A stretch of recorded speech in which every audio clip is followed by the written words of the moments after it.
Hello and welcome to yet another episode of the Orange and Black Soccer Cast. If you haven't already noticed, I am not Ray Samora, and I am still going to take you through all we've got to talk about. I heard there was a game this weekend, but I'm sure we'll have to talk about that one at some point. More importantly, we're going to get to talk about some Orange County Soccer Club. For Ray, this is the Orange and Black Soccer Cast.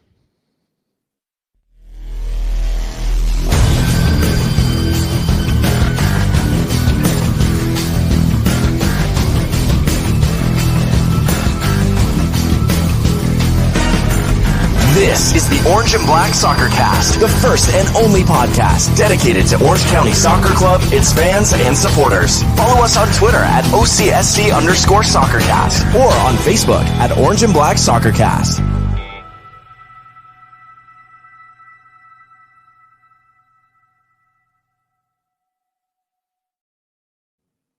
Now, let's be honest, probably nobody ever watches the show or listens to the show to hear me speak, so we'll just get right into the gents who are joining me.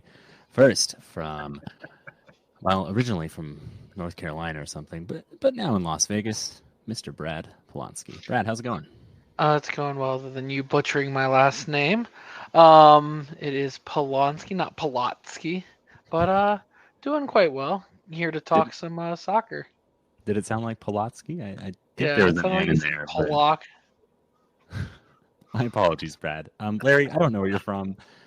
And I don't really care. So, how you doing, bud? I am absolutely fantastic. I'm fired up. Let's go. Let's talk some football. Let's talk some USL Championship soccer. And more importantly, let's talk about what a huge pain in the ass Phoenix Rising fans are going to be for the next, I don't know how many months. Could it be any worse having them win? Let's be honest. Well, I don't know. I'll let someone else answer that for us.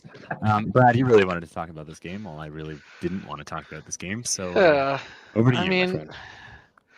Yeah, so this game was definitely an interesting one. I think for the first 60 minutes of this game, you could say Charleston was the better team, scoring a late first half goal.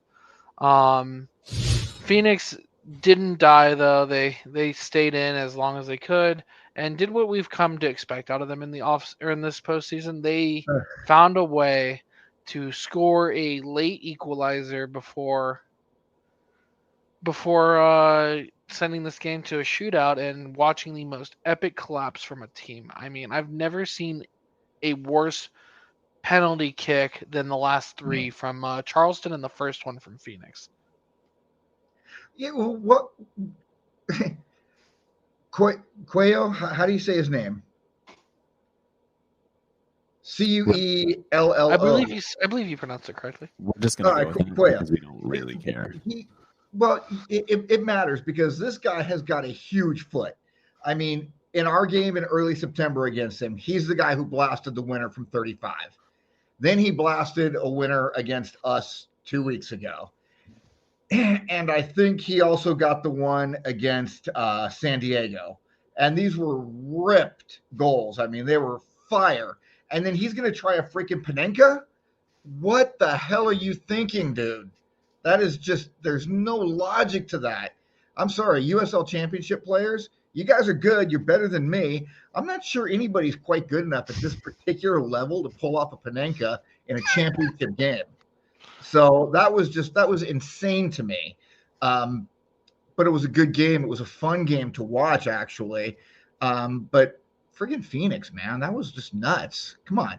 119th, 115th, 92nd, 89th minute, all on the road to tie or go ahead. That's just unheard of. And as much as I was hoping Charleston would win, I kind of had a feeling all along that Phoenix would win this game because it reminded me of our 2021 team. It was the team that was destined to win it all. Maybe shouldn't have, but won it all anyway. Yeah, definitely a lot of, I wouldn't say questionable. It's on par for what we expect from the USL officials.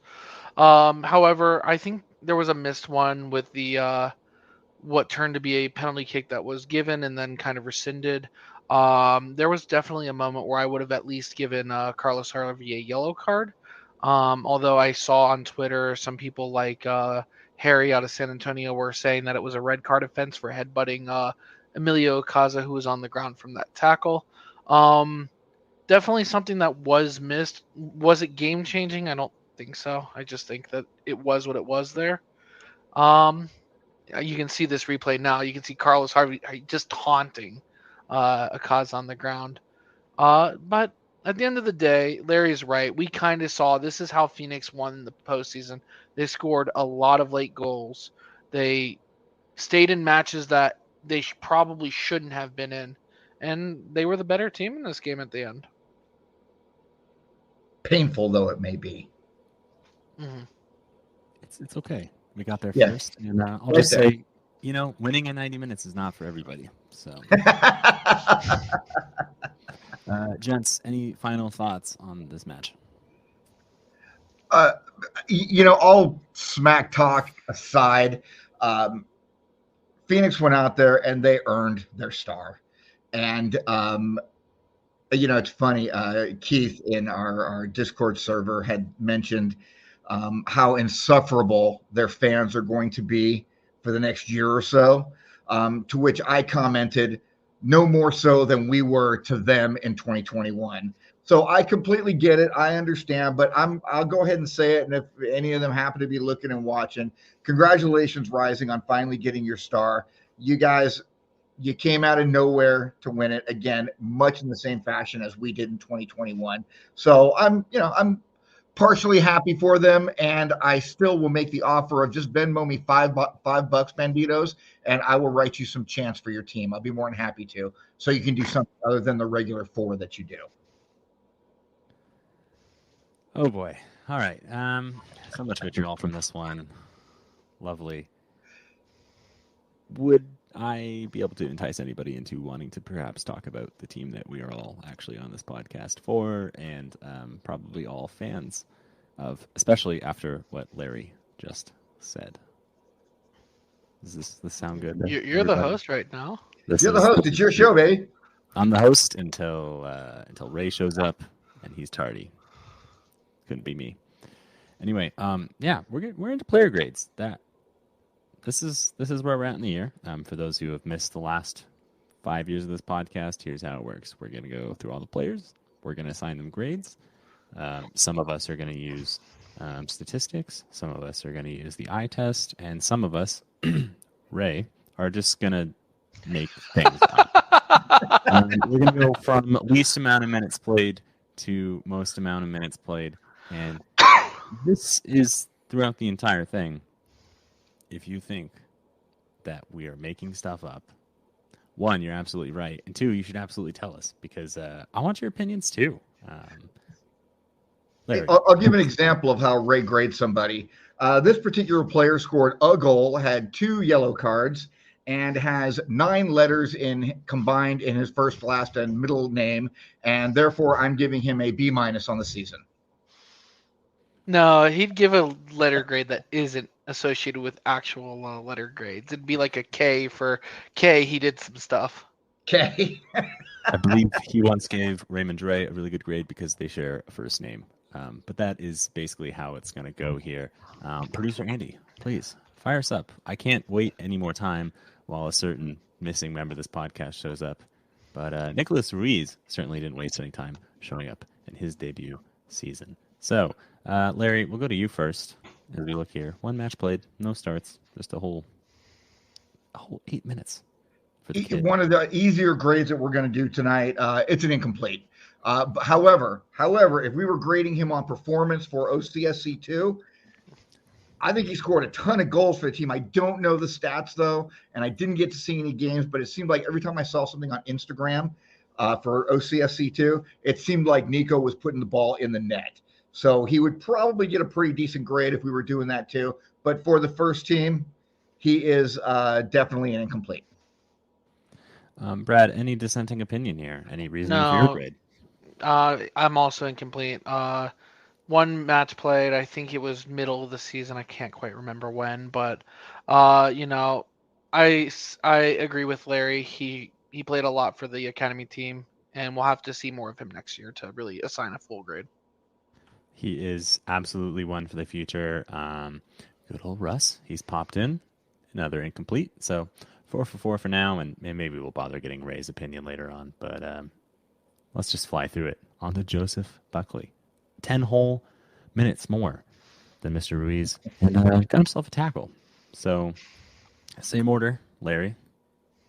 Incomplete. Don't know enough about him. Talked to him a couple times on the sidelines. Seems like a real genuine, nice kid. But for the first, and I don't even know how he did on the second team. So, of course, for the first team, we've got to go with an incomplete plus for the one tackle. That's my favorite. That's my favorite grade so far, an incomplete plus. Brad, give us your thoughts. Yeah, same thing. I'm not going to waste any time. Incomplete. We'll see more of him in the future, I hope. I think that is the key here. Is a lot of these are going to be incompletes. A lot of these are literal children who can probably just barely drive. And not 13 like Sacramento. Yes, not quite child labor level yet. The key here is to write down what we've said about these players so that when Ray or myself says something really dumb, that is when you get to go 2 years down the line. When they transfer Feyenoord, then you get to point at us and go, you're an idiot. And no idea what you're talking about. I will hold my hands up and say, yes, I was in this context. So this is for the long con. Mr. Ben Norris, who, for those watching, he has to look the youngest out of everybody that we've looked at so far. Brad, you're going first this time because Larry doesn't want to. Again, this is incomplete. This is that part of the show where it's like, we're going to move past these guys. There will be more from him in the future for sure. Larry? Go ahead. You give yours, Brad. Dylan, you go ahead. I've got some info on Mr. Norris.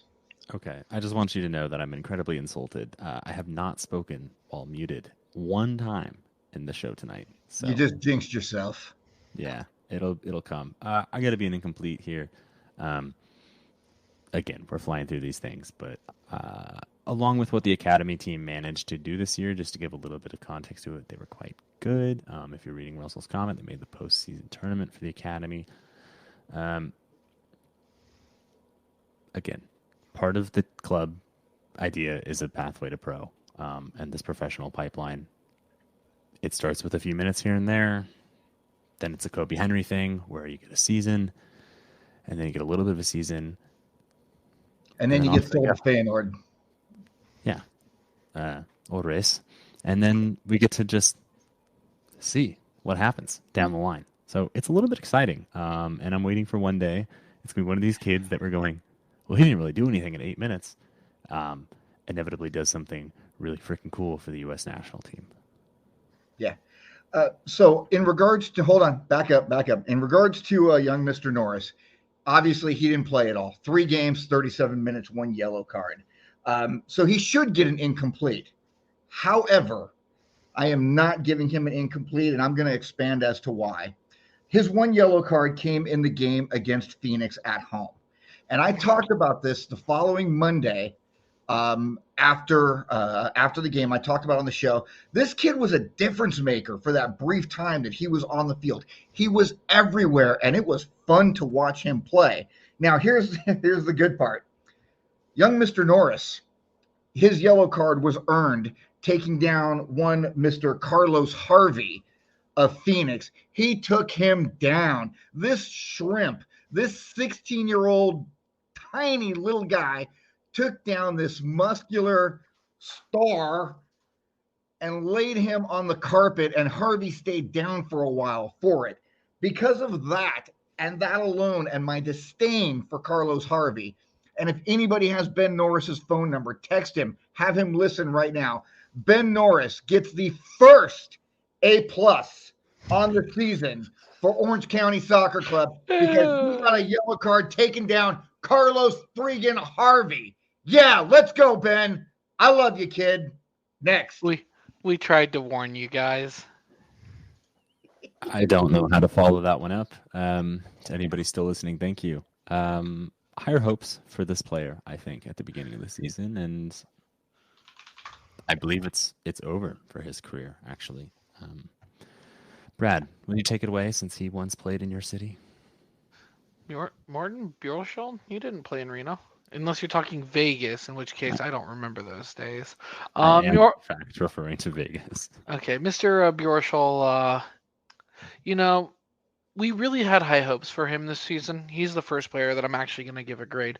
We had high hopes for him. We thought that he was going to be a starter. He was going to fill in that hole that Dylan Powers ended up playing. I never really got to meet or talk with him this season. However, just because he didn't end up doing what we wanted him to and then retired halfway through the season, I'm going to give him a very modest D+.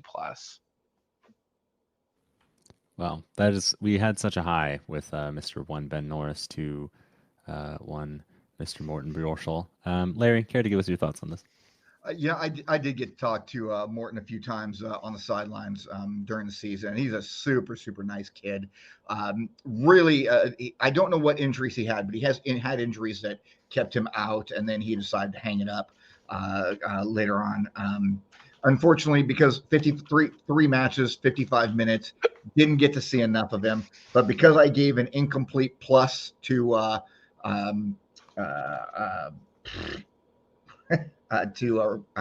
Buckley for his 1 tackle, I will repeat and give a incomplete plus to Morten for lack of play time and 1 tackle.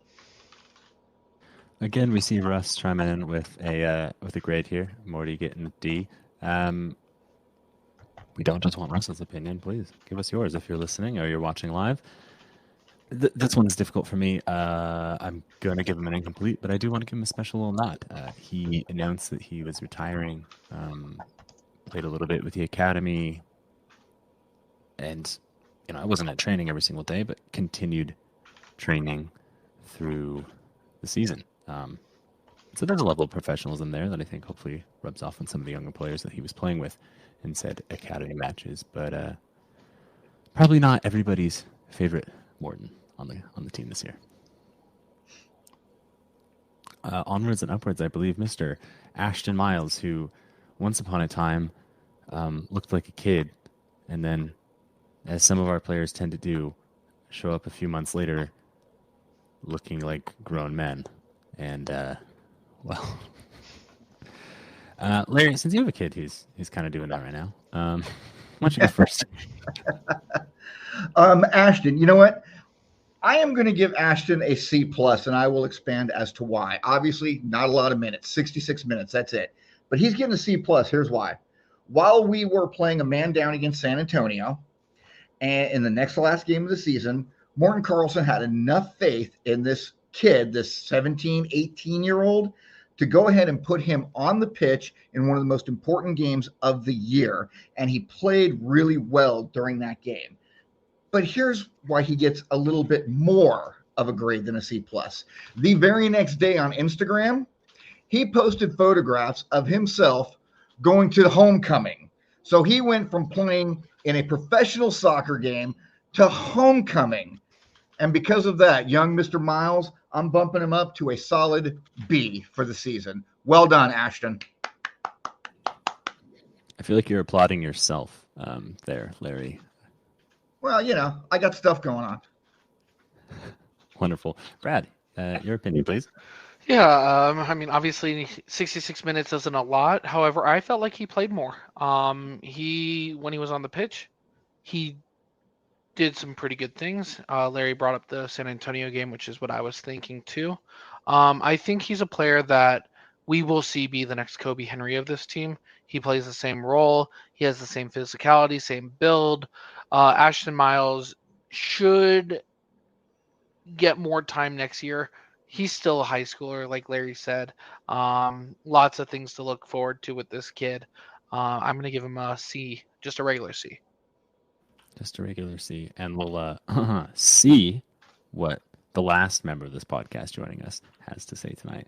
Mr. Ray Samora, welcome. What's up? How's it going? All y'all. What's wrong with Brad?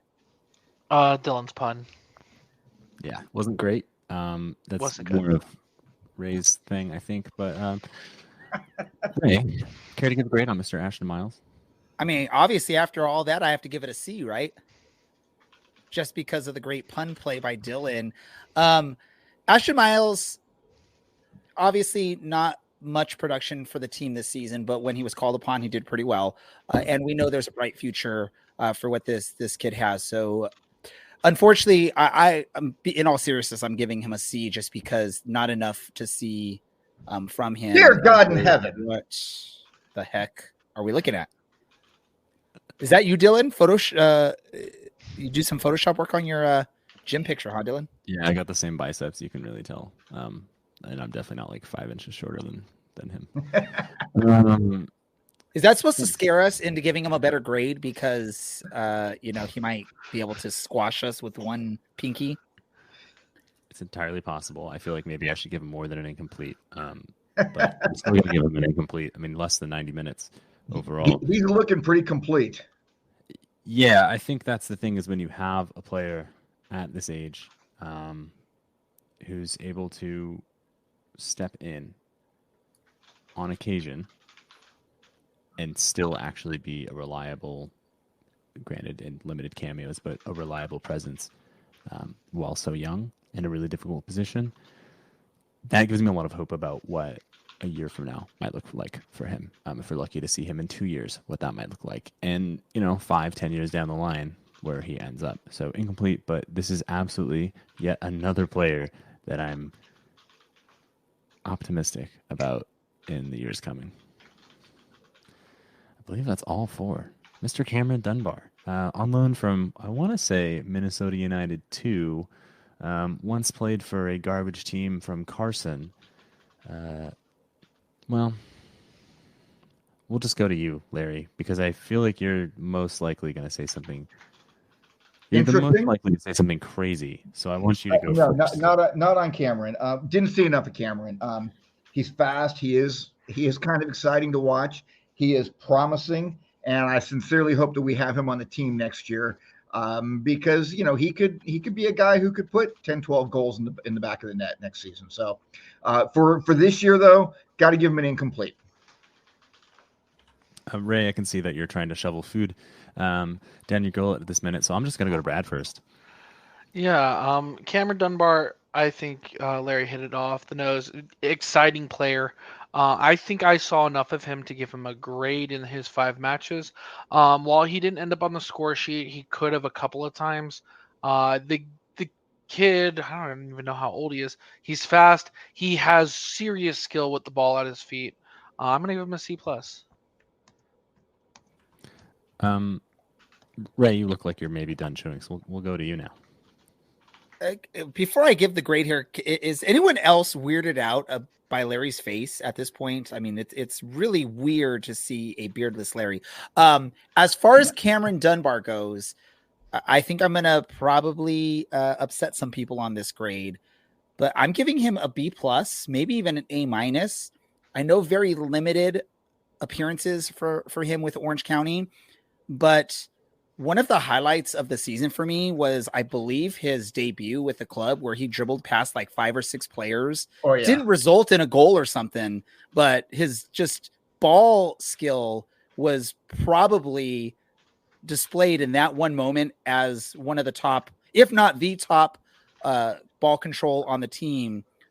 Definitely one of the top 1, 2, or 3 on the team just from that debut and that first appearance. So unfortunately he came on a loan, so the odds of him being back next year probably very slim to none, but I think he did really good. I wish he would not have gotten injured, and we would have had a great maybe appearance or 2 from him in the playoffs, and that would have been awesome to see. Would have been awesome. What wasn't to be. He's a little bit older than some of the players we've talked about so far. I believe he's 21. But I'm going to give him a grade because he hit that 90-minute mark, and that's where I've arbitrarily decided that grades deserve to be given. He is an unrefined diamond in my eyes. The big question mark I have about him is, I think it's always going to be a bit of a what if. What if he was actually fit for his loan here? what if he was actually able to play and make his mark on this team. Clearly, he was well thought of, and I remember his name many a time being brought up as we played Los Dos, because he was typically giving us some fits. So I'm going to give him a C. I feel like it's maybe a safe bet, but like you guys said, that little bit of ability and directness to go and beat your man and go and beat another man and a couple more after that as well was, I think, really integral to the way we played. And so kind of seeing an idea and an identity in an Orange County player, that's what you'd want. But there'll always be that question mark of, what if he was fit? On to the next one, I believe, Mr. Juan Santana. There is one correct answer for all of you to give Mr. Juan Santana. And if you don't go ahead and give Mr. Juan Santana this correct answer grade, you're off the show forever. So, Ray, you first. My grade for Mr. Juan Santana is an O, because he is not old enough yet. Well, I guess he is technically old enough for high school, but he's a youngster on this team, so I'm going with elementary school grading policies for him. So he gets an O for outstanding. In his few appearances, was amazing. The best goalie when you look at the goals allowed per 90 minutes. What else can I say? But yeah, I'm going to give him an O just because he's one of the youngsters on the team. Ray, any final thoughts to the listeners who have listened to you for 5.5 years as you make your final appearance on the Orange Black Soccer Cast? Hey, you know what? If that's the way it's going to be, that's the way to go out. I'm standing by my O for Juan Santana. All right, thanks, Ray. It's been a pleasure. What would you like to give Mr. Juan Santana on this wonderful episode? I would like to give Mr. Juan Santana. You know what? I'll be generous. I feel like you're gonna give him an A. I'm gonna give him an A minus. He came in 2 good relief appearances. You better be kicking Brad out after this next comment here, Dylan. I gave him a real grade. O is not a grade. We warned the audience. He definitely did well in relief of Shuttler, but clearly the team saw that we needed another keeper and bringing in Eric Lopez. So I'm going to give him an A minus, and that's the only reason why it's a minus and not just an A. Larry. Well, first of all, I would like to thank Ray, and I would like to thank Brad for their time on the show. It's been a pleasure, and folks, I would like you all to make sure that you tune in here in the next 2 weeks for the DMB show, the Dylan and Butterfast show, because there's only going to be 2 of us. We might have Taylor come in as a guest host sometime. Producer Andy's coming with us because obviously these guys do not know when a player deserves an A+. 90 minutes. No goals. Shut down the best scoring team in the league on their home turf in his professional debut in front of 20,000 people. Are you kidding me? An O, an A minus? What is the matter with you two? Dude, an O is the best grade you can get in elementary school. I gave him a top grade just like you did. So this is not elementary school. He's a grown-ass man. He's taller than I am. Dylan has officially lost control of this episode. It was going great until you feel it. For Mr. Juan Santana. Next, let's go.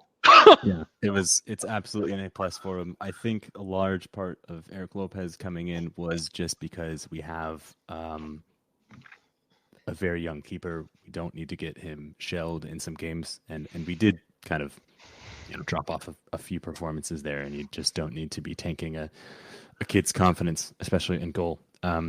But much like I said about Ashton Miles, to be called on in an emergency, I mean, really thinking you're not going to see any minutes, you're just going to train, be around the professional game, and grow, to you're the backup now because an MLS goalkeeper has decided to retire, stepping in and going for it. Can I just say, Dylan? Please. Can I just say, Dylan? You made my case because you called him a kid, so you made the case for my O grade. I'm done with that.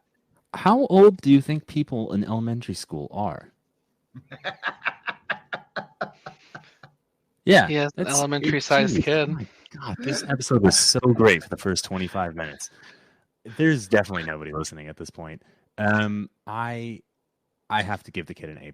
That kick save in Sacramento to keep it family friendly, yeah, A freaking plus. Well done. I cannot wait to see what comes of him.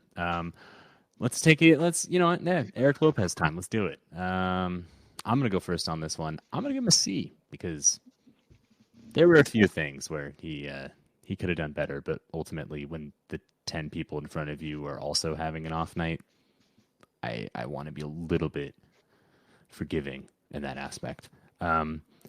Ray, I beg of you, we did warn the listeners already. Try and give a real grade here. Oh, okay, dude, we've been doing this forever, and I do not always give 100% real grades, and that's the fun of it. With Eric Lopez, though, here's what I'm going to say. He was let down by multiple aspects. He was let down by his former team for not getting pretty much any game time for a while. He was let down by his defense when he was in goal, and because of that, I'm going to give him a C+. I'm not going to give him a C. I'll give him a little bump because he was let down with the way things happened to get him to the point where he was. Was he successful? No, but it's not 100% his fault. So C+ for Eric. Brad, before I get your opinion, and I just want you, even though the two of us didn't factor this in, a goalkeeper wearing the number 75, is that permissible? And what grade does Eric Lopez get? I mean, I'm not a goalkeeper expert. I believe I would have to ask Taylor her opinion on the number 75. As for his performance on the field,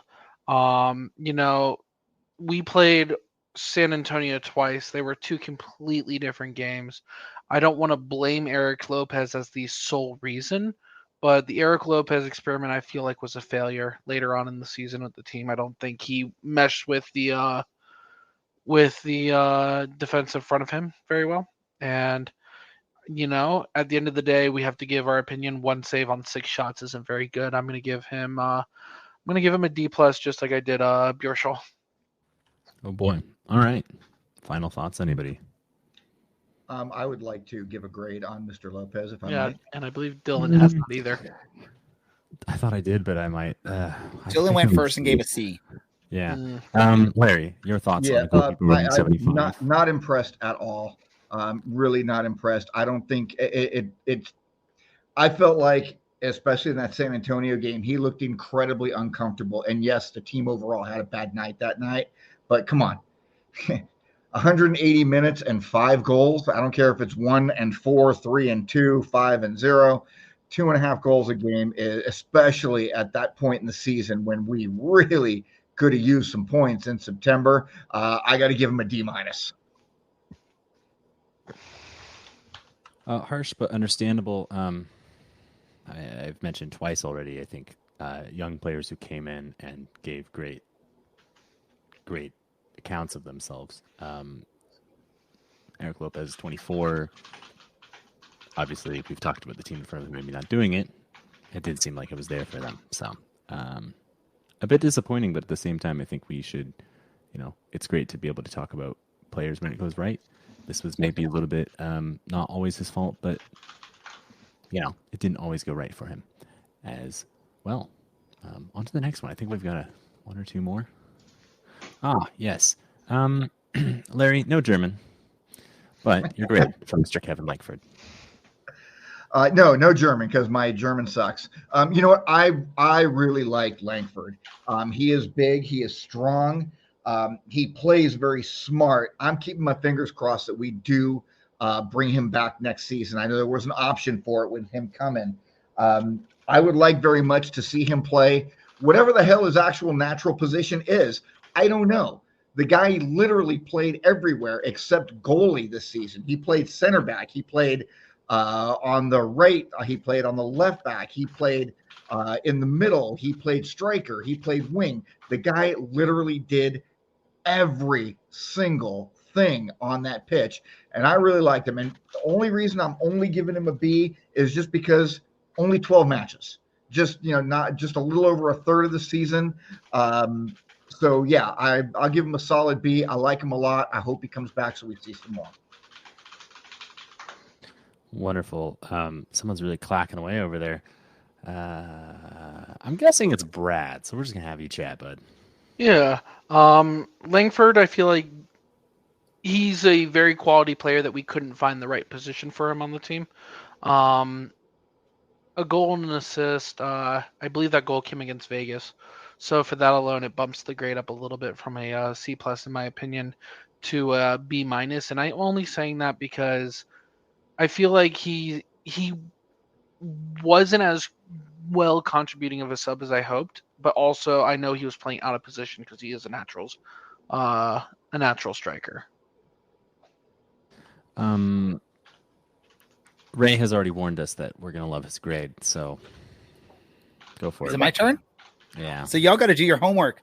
Kevin Langford's from Germany. Although he is an American youth international, he's from Germany. We got to use German grading system. He gets a 1.5 from me, which translates to an A- B+. So that's what he gets from me. He was awesome on the pitch, was asked to do a multitude of things. And although he probably wasn't amazing at any of them, he was solid at all of them. And that's all you can ask for someone that's being thrown in to play defense, play striker, play midfield. The only thing he didn't get a chance to do was play goalie. And maybe there was a chance he almost got a chance there when Eric Lopez was struggling. Who knows? But a 1.5 from me.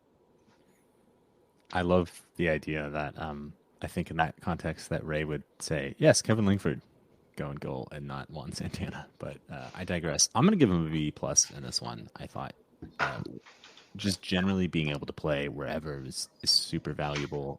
Same way Mikko Kanigas has done before. I would maybe even argue the same way Dylan Powers kind of proved this year. Granted, he spent most of it as a center back.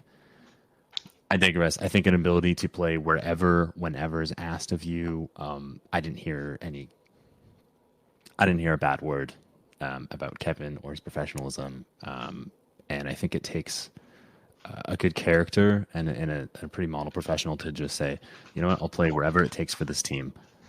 And it takes a pretty great player to come into this team, which was just about firing in all cylinders and actually, make it into 4 starts.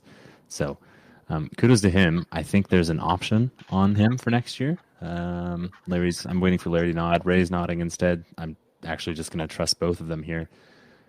I hope to see him back. I think we talked about this a few months ago. Does anybody disagree with that? Nope. No. This is an audio show, first and foremost.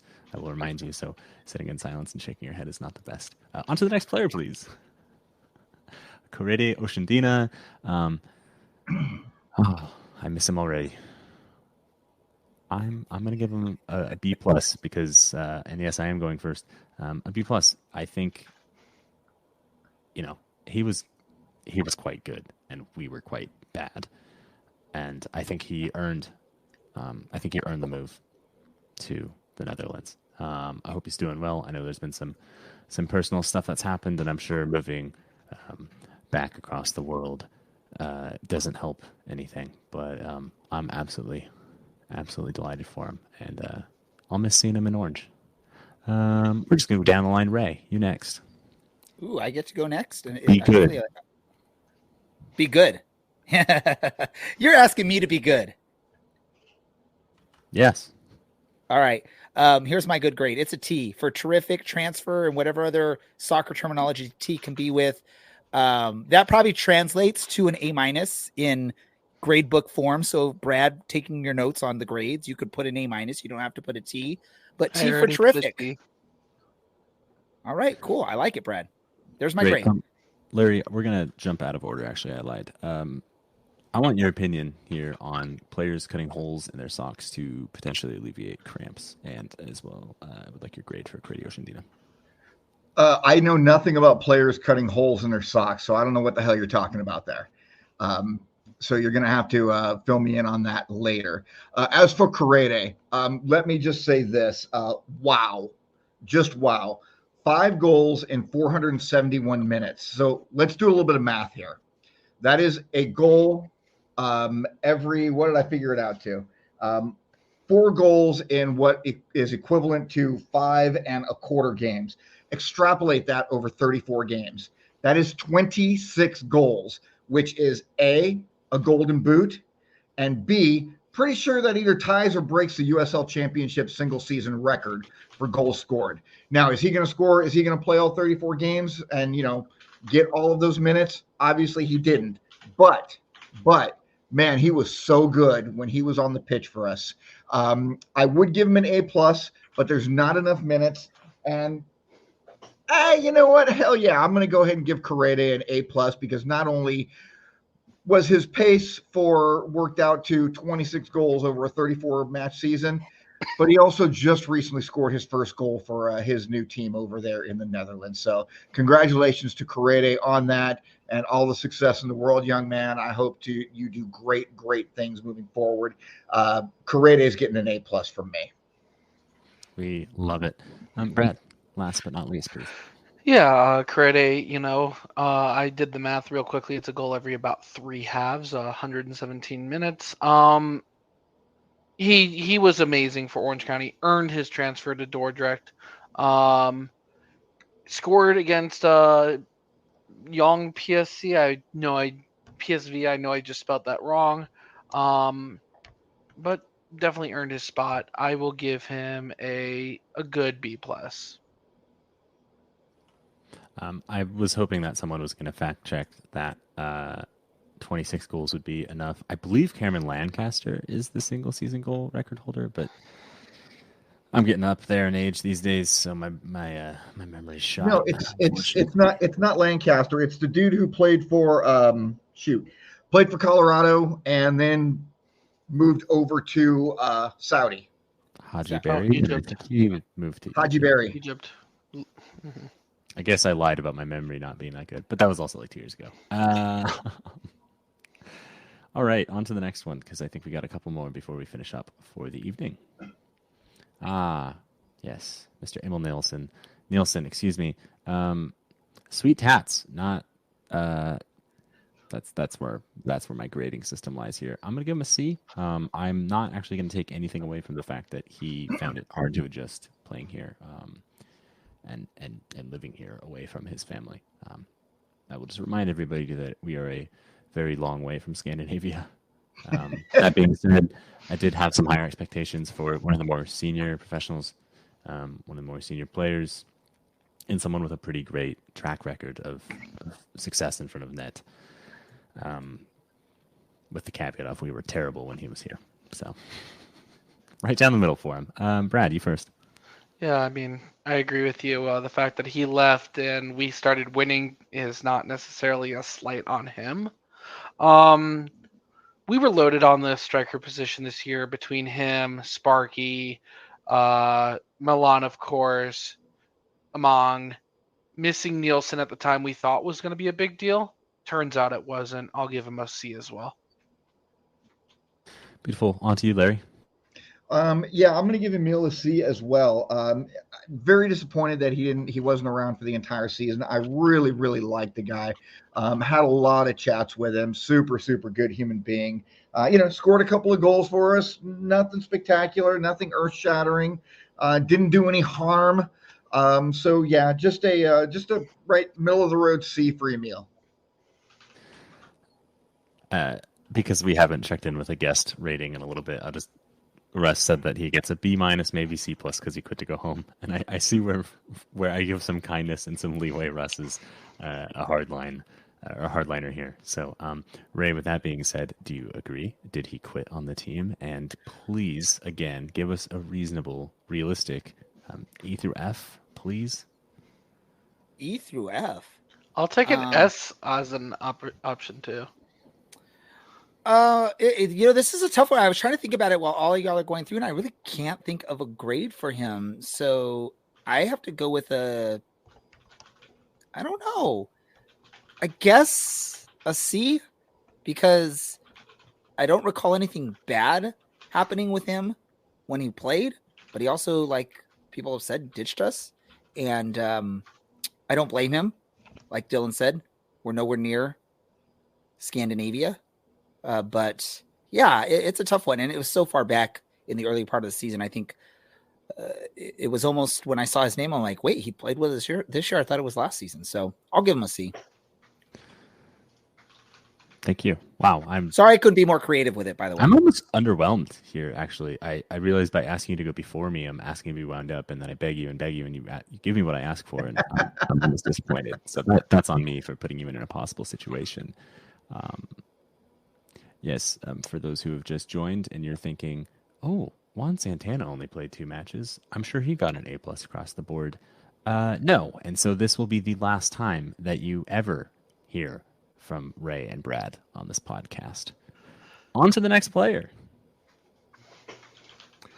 Daniel Peterson. Well, this is my turn to say I forgot he played here. This is another player where I think him leaving and us happening to get good were unrelated to one another. I'm going to give him a B. I think captaincy in the kind of situation that he was asked to be in was always going to be difficult. It's a little bit disappointing, but I think the professionalism to still show up week in, week out, and being a good example, at least on the pitch, because that's all I can speak for, does go leaps and bounds when we're talking about a team that skews pretty young and a team with a lot of up-and-coming professionals. So, Larry, why don't you give us a grade here? Unfortunately for Danny, his time here was not good.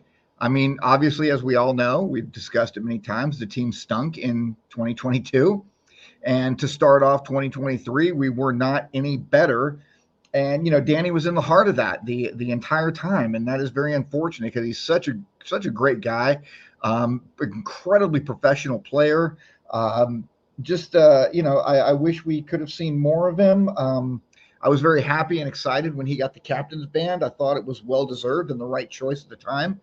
Unfortunately, it just, I don't know if his contract ran out, if it was only for that amount of time or he wanted to go back home. It's hard to really say, but, I'm going to give Danny a C, but I'm going to bump him up to a C+ for the captaincy. And, I wish him nothing but the best. And I hope that everything's going well over back in Denmark for him. Yeah, I will say that if you have a player who's probably doesn't have a lot of time left on his contract, if you can go ahead and find a mutually beneficial move, that seems like what this was. Ray, because it looks like you're about to fall asleep on us, and you seem shattered after this flight, why don't you go first, or why don't you go next? Go first. Wow. So that means Larry doesn't count because I'm going first on this grade. But this, again, this is another one where I'm thinking really hard as to what I would grade Daniel Pedersen. I think whenever we talk to players, that's what they said. It was like Pedersen or something like that. Although we always called him Peterson. He was a great person on the roster. I think he wanted to be here. I think he wanted to be successful here. When things got a little bit difficult, I don't know where the decision came from to move on. I think it was just sort of a mutual thing, like you were saying, I think, Dylan. But I think he was under contract for the full season. I'm just going to give him a C+. I'm going to stop talking and just give him a C+. This is a tough one for me. Okay. I understand. Brad, did I get a grade from you? I'm sorry, I've jumped out of order. Not from Peterson. What's going on? Please go. Peterson, I'm gonna give him a C. I loved him. He was a great player. I think he was definitely one of the better players from our year last year. And even when he played this year, I feel like he wasn't the reason we would win games, and he wasn't the reason we would lose games. And therefore, I think a C is an acceptable grade. Wunderbar, or whatever they say in Denmark. It's most certainly not that. On to the next one, please. Mr. Cody Cropper, who I am assuming is probably going to get a lot of really bad grades from everybody for probably underperforming what we'd expected. And then because this seems to be a theme with a lot of you leaving midway through the season. So, Ray, you first. May I get to go first on Cody, huh? I feel bad about this, but I wanted him to succeed on this team. I was probably one of the more excited that we signed Cody Cropper when we brought him in. I know there was a lot of you that were like, stats don't really look great when you actually dig into them. I have to go with D-. He looked like he was already retired in the matches he played with Orange County. He looked like he was giving it that one last hurrah and realized really quickly that it wasn't going to work and was just sort of figuring out. It's like, when do I tell that person that I want to break up with him? Do I wait another couple dates? Do I do it now, or do I wait till we're close to being engaged? I don't know, but that's just what Cody Cropper seemed to me when I watched him. So I'm giving him a D-. I think that's what I said. Is everything good at home, Ray? Just a little segue, but a little aside. everything's great at home, but okay. Again, it felt like with Cody Cropper that like once he like got into the relationship with Orange County, he almost sort of knew that it wasn't the right fit, and he was just sort of playing it out until he could figure out when to say he's done and he's leaving and he's ready to retire. At risk of getting in trouble with the club, I won't say anything. Brad, your braid here. I'm not as harsh on Cropper as I feel like the rest of the group is. Yes, I think he was to blame for a couple of games, specifically the Open Cup match. If we were grading him on that Open Cup match alone, it's an F. That was probably one of the worst goalkeeping games we've ever done. But honestly, I'll give him a C-, maybe a D+. I think is a little more fair. He wasn't the worst player we had on this team, and I feel like the organization of how we weren't scoring goals when he was the starting keeper was more to do with us losing than Cody himself. But I'll give him a C-. We're just moving on down the line. Larry, would you care to give us your opinion? You know, when I saw that we had signed this MLS goalkeeper, I started looking up and seeing who he was, and then I saw that there 10 years and not a whole lot of minutes played, frankly, over that last 10 years. So a backup number 2, had one season where he got some, maybe 1,000 or 1,200 minutes. So I wasn't really wowed by it. It just meh, and a shoulder shrug emoji on Cody. I mean, we sucked while he was here. I don't think it was his fault. C, I guess. I don't know. I don't have anything bad. Let's go with Cody Cropper C. There's a lot of C's in there, so we're just going to go ahead and stick with that. Well, I'm going to give him a C-. Maybe it almost feels harsh, but I feel like I typically grade goalkeepers so kindly because it's such a thankless job. There was only one grade that we should have been giving him, and you all failed it. So you all are off the show forever. I don't know why you're still talking. We kicked you off like 30 minutes ago. That's actually going to do it for all the or for all the grades. We do have to kick Ray off the show as quickly as possible. Thank you, gentlemen, for your thoughts. Thank you to those watching, listening along, giving us your thoughts. We've got, I think, probably 1 or 2 more episodes of this to all go through. But it's probably time for everyone's either most or least favorite 2 segments. Oh yeah, we've just combined it into one. I'm not the best host here. Random thoughts. Brad, we'll start with you. And without fail, Brad has decided. Oh, we almost made a whole episode of not being muted. So I'm gonna go ahead and I got 2. I got a soccer news and I got a record to show this week. My soccer news is if you look over the last 3 weeks at the Premier League, Everton is a better team than Ray's Spurs, and I think that's all the sample we need to just show that Postecoglou, whatever his name is washed as a coach. And with that said, here's Zamfir, the Romance of the Pan Flute, the Romanian pan flute god, with such covers as Yesterday from the Beatles, Just the Way You Are by Billy Joel, and Your Song by Elton John. Really, if you want a nice afternoon, Zamfir. I cannot believe that we gave you 60 seconds. But if I could just have 5 more from you, can you try and say the Tottenham manager's last name for me, please? Coach P.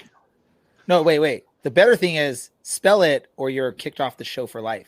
He's already off the show because he was talking nonsense. Postecoglou. Oh my God. Hey, Ray. Googling. Is it about Tottenham or perhaps? Well, I mean, Brad already brought up Tottenham, so how am I supposed to mention Tottenham at this point? Which is awesome. Thanks for the save, Brad, because now I don't have to answer to Matt in the chats because you already brought it up. But I have one comment and one question for y'all. My comment is my son's team, we went undefeated for the season and we are the champions. So cue the music. We can't play it on our show, so just cue it up on your phone and play it in the background while you're listening to the rest of this. Question for y'all. I know some of y'all play Football Manager. So Football Manager 24 came out. I started a brand new game with that. I am coaching Pacific FC in the Canadian Premier League. At what point can you claim championship if you're halfway through the season and 12 to 15 points up on the second place team? Is it okay for me to start being excited about the championship? Hey, Larry, what's your random thought for the week? I'm going to go serious on y'all for just half a second. I don't care if you're on the side of the Israelis. I don't care if you're on the side of the Palestinians. I don't care if you love Hamas. The side that you need to be on is, well, I do care if you love Hamas. The side that you need to be on is a whole bunch of innocent children dying. That is the side that you need to be on. So stop all this other crap about, who's doing this and who's doing what. Let's focus on innocent children dying in a part of the world where they don't need to be dying. That's all I'm going to say on that. That's my random stuff. I feel bad for bringing up a joke after you say that, Larry, but what part of the world should innocent children be dying? Because you said that part of the world specifically. If they play in club soccer from Irvine. Well, it's not my son, so that's awesome. Oh, Okay. my Go ahead, God. Dylan. There are most definitely people that listen to the show that have kids play youth soccer in Irvine. Hey, Russell. Sorry, brother. Love you.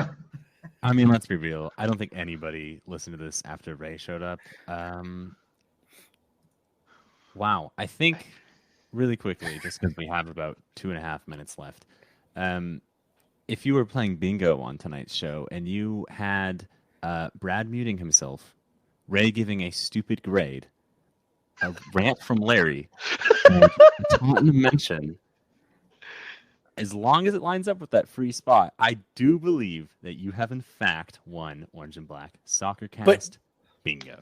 No one would have picked Brad to mention Tottenham on it. So no, that can't be one of them. I feel like will that one has say- an asterisk like most of Ray's grades. Well, you know what? Ray's youth soccer team was also mentioned, so maybe it's like half for each, and it's a 6-part bingo. Point is, great, wonderful. My random thought, I think I picked the correct order. Going to follow Larry on this one, a little more serious. Days are shorter, and there's a bunch of stress of holidays and families, and maybe you like your family, maybe you don't like your family. Maybe you have to host them. Whatever it is, reach out to one another and be kind, and we are all not going to get to see each other as much as we normally do.